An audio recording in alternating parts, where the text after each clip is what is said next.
Good morning students. आज आपका start होता है लेक्चर 5 एक्सरसाइज 10.6 का चैप्टर वेस। टॉपिक क्या है बेटा आपका? पॉलीगन्स। पॉलीगन्स के बारे में आज मैं आपको बताऊंगा।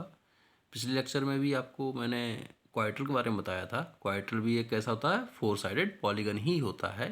लेकिन यहाँ 4 साइडेड नहीं, इस चैप्टर में आप कई टाइप्स के पॉलीगन जिनमें 4 साइड होंगे, 5 होंगे, 6, 7, 8, 9, 10 साइड तक के पॉलीगन्स पढ़ेंगे। लेकिन पॉलीगन सभी होते हैं, साइडें अलग अलग होंगी तो उनको बोलेंगे क्या? इनके नेम अलग अलग होते हैं। क्या होते हैं? नेम अलग अलग होते हैं, डिफरेंट नेम्स होते हैं। तो वही इस चैप्टर में आप पढ़ेंगे और मैं यही सब आपको आज आपको एक्सप्लेन करके बताऊंगा कि किसको क्या कहते हैं और कैसे क्या इसमें होता है।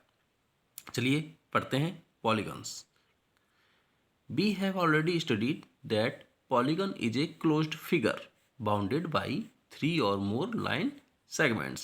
पॉलीगन बेटा क्या होता है? एक क्लोज्ड फिगर होता है जो बाउंडेड घिरा हुआ होता है बाई 3 और मोर लाइन सेगमेंट्स।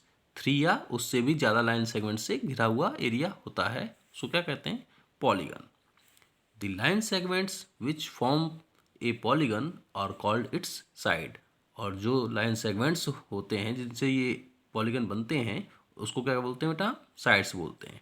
यहाँ एक टर्म यूज हुआ है, 3 और मोर लाइन्स। 3 लाइन सेगमेंट हो या मोर हो बेटा, अगर क्लोज करना है किसी भी फिगर को तो 3 लाइन सेगमेंट्स तो मिनिमम होने ही चाहिए। अगर 2 होंगे तो फिगर क्लोज होगा ही नहीं, यानी कि पॉलीगन बनेगा ही नहीं। इसलिए 3 और मोर लाइन सेगमेंट्स होना कंपलसरी है। आगे देखते हैं बेटा, एक टेबल बनी हुई है बड़ी सी आपके इसमें बुक में। इसमें आपको डिफरेंट टाइप के शेप बने हुए हैं। किसी में 3 साइड्स हैं, किसी में 4 हैं, किसी में 5 हैं, किसी में 6 हैं, किसी में 7 हैं, 8 हैं, 9 हैं, 10 हैं। इनके सबके अलग अलग नेम आपको दे रखे हैं। ये सारे पॉलीगन हैं। कैसे क्या हैं? इन सभी को क्या कहते हैं? पॉलीगन। लेकिन इनकी साइडें अलग अलग हैं। साइडें अलग अलग हैं तो उनके नेम भी कैसे होंगे? अलग अलग होंगे। सबके नेम कैसे होंगे? डिफरेंट, अलग अलग होंगे। चलिए देखते हैं। फर्स्ट है नंबर ऑफ साइड्स। कितनी साइड्स हैं? 3। 3 साइड्स बेटा किस शेप में होती हैं? ट्रायंगल में होती हैं। किस में होती हैं? ट्रायंगल में। तो ये भी एक पॉलीगन है, लेकिन किसको क्या कहते हैं? ट्रायंगल। सेकंड क्या है? 4 साइड। 4 साइड वाले को मैंने पिछले लेक्चर में आपको बताया था, उसको क्वाड्रिलेटरल बोलते हैं। क्या बोलते हैं?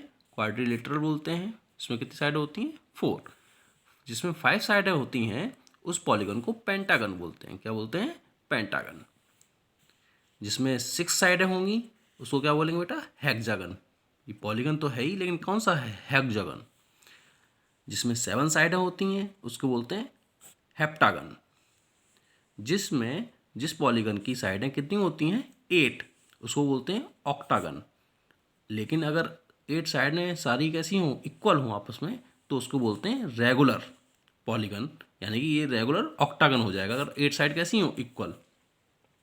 जिसमें 9 साइडें होती हैं उसको बोलते हैं नोनागन। क्या बोलते हैं बेटा? नोनागन। और जिसमें 10 साइडें होती हैं उसको क्या बोलते हैं बेटा? डेकागन। क्या बोलते हैं? डेकागन। ये सारे ही पॉलीगन हैं, लेकिन इनके नेम अलग अलग हैं। पॉलीगन के अंदर ही ये क्या है? टाइप्स हैं जिन साइडें अलग अलग होती हैं। एक नीचे बुक में फॉर्मूला भी दे रखा है आपको, sum of all interior angles of a polygon. कोई भी पॉलीगन आपको दे रखा हो, उसकी आपको साइडें पता हो। मान लीजिए डेकागन है, ये क्या है? डेकागन। और इसके इंटीरियर एंगल जो बनेंगे यहाँ पे, इन एंगलों का सम अगर हमें फाइंड करना हो तो हम किस फॉर्मूले से फाइंड करेंगे? वो ये फॉर्मूला दे रखा है आपको, n-2 into 180 degree.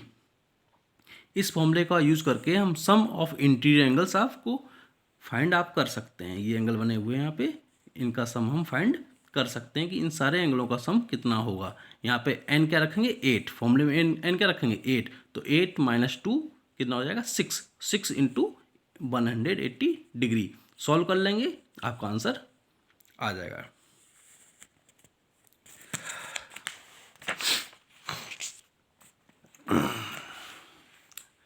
Next term क्या है आपका? Regular polygon. क्या है? Regular polygon. A polygon is said to be a regular polygon if all of its sides are equal in length and all its angle have the same measure। Polygon तो सभी होते हैं, लेकिन कुछ polygon कैसे होते हैं? Regular polygon. रेगुलर पॉलीगन कौन से होते हैं? जिनकी सारी साइडें भी इक्वल हों और उसके इंटीरियर जो एंगल होते हैं वो कैसे हों? इक्वल। एंगल भी इक्वल हों और साइडें भी इक्वल हों, ऐसे पॉलीगन्स को क्या कहते हैं? Regular polygon. रेगुलर पॉलीगन की अगर इंटीरियर एंगल निकालना हो आपको, ईच इंटीरियर एंगल, क्या? Each interior angle of a regular polygon of side N, तो क्या करेंगे बेटा? n-2 into 180 degree upon N, number of side से क्या कर देते हैं? डिवाइड कर देते हैं, तो each interior angle of a regular polygon आपको मिल जाएगा।